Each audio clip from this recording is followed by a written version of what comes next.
Ty, when it comes to your prep, what stands out to you about Indiana? Their pace, their kick-aheads, how fast they play. Yeah, that's going to be an interesting challenge compared to last series in Miami. They don't really play with much pace. They don't really play fast. So it's going to be a whole different team. Also, their 5-out spacing, how well Turner shoots the ball. So that's going to present a unique challenge for us. You mentioned the pace. How do you deal with that? How do you negate that? Kind of be who we are, and we also like to run too. So they got to guard us too, and just get back and see who can make more plays for longer. Bringing up Turner, just him as a rim protector obviously is really good at altering shots. So is there like a particular strategy you guys use as guards to try and either get by him or to neutralize him? I float over him. As a point guard, what do you admire the most about Tyrese? I like how he always makes the right play. He doesn't really stat hunt. He gets off the ball. I think he leads the league in kick-aheads, which is very selfless. His goal out there is to win the game, and that's refreshing to see when you watch him play. He plays to win. He's a winner. He takes and makes big shots, and he leads that team. Like he's kind of a real definition of a point guard. So you don't buy into the sentiment that he's overrated or the most overrated player in the NBA? No. I mean, I didn't partake in that poll. Obviously, I saw it, but no. I think he's a winner. I think he's led that team, to the 4-seed conference finals last year. Obviously, they have a lot of good pieces around him, but I think he's a really good point guard. Ty, you talked a little bit about the pace of going back and forth. How do you maintain your guys' identity and playing your style without falling into exactly what they're doing and being able to still do what you guys do best? Yeah, I think defensively, we're going to have to get back and we're going to crash and do some things there.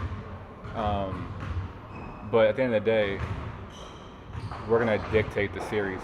You know what I mean? We're not going to let them stop us from running all of a sudden. We're not going to slow the game down. We're going to try to dictate the series and play how we want to play. When you believe you're the best team, you don't really adjust. You always try to dictate. Obviously, they present unique challenges, but we're going to play how we want to play. Is there anything from series to series that you worked on in this week long in preparation for this series, knowing who you're going to go up against? Yeah, the spacing, like I talked about. Turner is not. He and Bam are very different. Both really good players, but Bam is more of a traditional big man, and he's rolling into that pocket. And although Turner does roll, he's a really good shooter, and we got to get out to his three-pointers. So that is going to be unique. And then, like I said, the pace of play is going to be really unique too. You played really well in your last game against the Pacers. Is there anything you can take from that game and translate to the playoffs? Yeah, I mean, we'll see how they guard this time, but kind of our offensive strategy, it won't change much. Like I said, I don't think how we play on offense is no secret.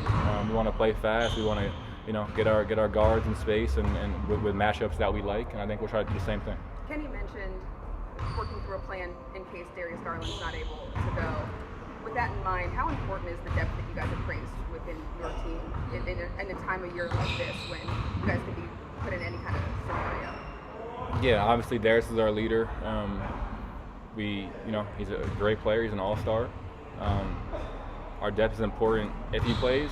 Our depth is important if he doesn't play. Obviously, we hope he's available, and if he's not, we'll be ready. So I don't know his status. You got to ask him that. But obviously, we would love to have him out there. We go as he goes. He's a phenomenal player, and if he's not, we'll be ready too. Your story has been well talked about all year about the impact you've made and how far you've come in your own game. What is it like for you now to be in the second round of the NBA playoffs? It's pretty cool. I haven't really taken time to reflect. Kind of just staying present, putting one foot in front of the other, and continue to work, continue to get better as the season goes on, individually and collectively. I think maybe after the season, take some time to reflect on how the journey has been and how everything I've overcome and we've overcome as a group too.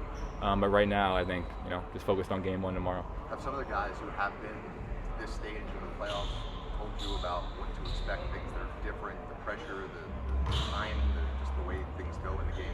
Nah, I don't think they really worry about me. I think I definitely don't shy away from those pressure moments. So, yeah, I don't think they really worry about that.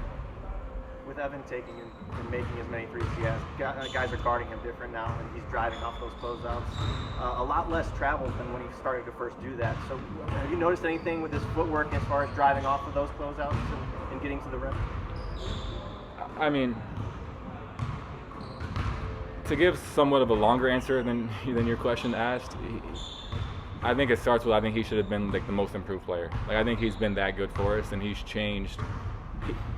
The success of our offense this year is a lot of different factors, but his evolution as an offensive player is, I think, the biggest reason that we've been able to take a step. Because he shoots the ball so well, now the floor is open. Sometimes we can go 5 out with him in the game, with the defensive player of the year. You know what I'm saying? So that's really unique. I think you see him working every day with J.O. and all the guys, Jordan, all the guys on staff, and he's in the gym, man. He works on his stuff, and he's continuing to get better on the perimeter. Obviously, he's always been a beast defensively, but when you have a guy like that who can take a leap and still be selfless and still play his ass off defensively, it just kind of speaks to the selflessness, the depth of our team, and all the qualities that we preach. You mentioned the 5-out lineup just briefly, but if you guys do go to that, it's likely that DeAndre gets slided into that power forward role.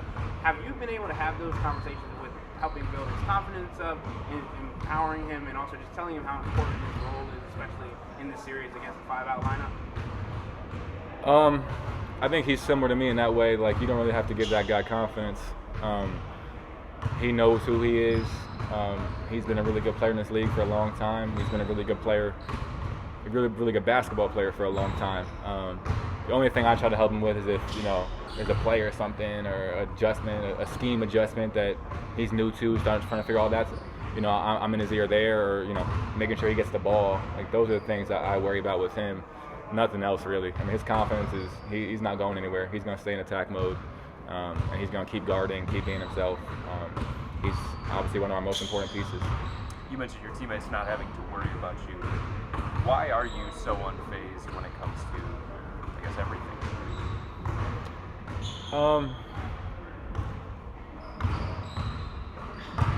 I mean, I think we all deal with those butterflies and that nervousness, you know what I mean? But those are the games you live for, you know what I mean? Like, I don't know. After you play 82 games, and this is my first full season in the NBA, but we've been looking forward to the playoffs for the last month of the season, you know what I mean? So to finally get here, it's not time to be shy now.